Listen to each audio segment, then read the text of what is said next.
ఇంకా మా నాన్న ఇంటికి తీసుకొచ్చేపటికి లేట్ అయిపోయిందని కనీసం ఒక 5 నిమిషాలు కూడా మా నాన్న చూడనివ్వలేదు. ఏదో ఆఖరి చూపు చూపిస్తున్నాం అన్నట్టుగా ఏదో రోడ్డు మీద వ్యాన్ ఆపి అలా చూడనిచ్చారు అంతే. ఇంక ఇంట్లోకి కూడా తీసుకురాలా. ఇంకా స్నానం అంటారు కదా! ఇంకా అలాంటివి ఏం చేయించలేదు మా నాన్నకి మేము. ఇంక ఇదే ఆఖరి చూపు. ఆఖరి చూపు అన్న పిల్లలకి చూపించాలన్నట్టుగా ఇంటికి తీసుకొచ్చి మాకైతే ఆఖరిసారి మా నాన్నని చూపించి అయితే వెంటనే తీసుకెళ్ళిపోయారు. మా నాన్న ఆఖరిసారి ఇంట్లో నుంచి ఎలా బయటికెళ్ళాడో తెలీదు కానీ ఇలా ఇంటికి వస్తాడని అయితే మేము అసలు ఎవరు అనుకోలేదు. మా నాన్న ఏమనుకున్నారో ఏమో గానీ బతుకున్నాగా నేను నా పిల్లల్ని చూడలేదు. కనీసం చనిపోయినాక అస్సలు కాళ్ళకి భారం అవ్వకూడదు అనుకున్నారో ఏమో. ఇంకా చనిపోయిన తర్వాత పెద్ద రోజు అలా ఉంటది కదా! ఇంకా అయి చేయటానికైతే మా దగ్గర డబ్బులు లేవు. కానీ మా నాన్న చనిపోయిన తర్వాత మా నాన్నకి గవర్నమెంట్ నుంచి అయితే ఒక 30,000 అమౌంట్ అనేది వచ్చింది.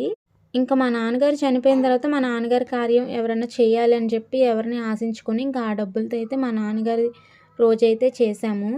తల్లిదండ్రులతో పెరిగేదాకా కూడా అదృష్టం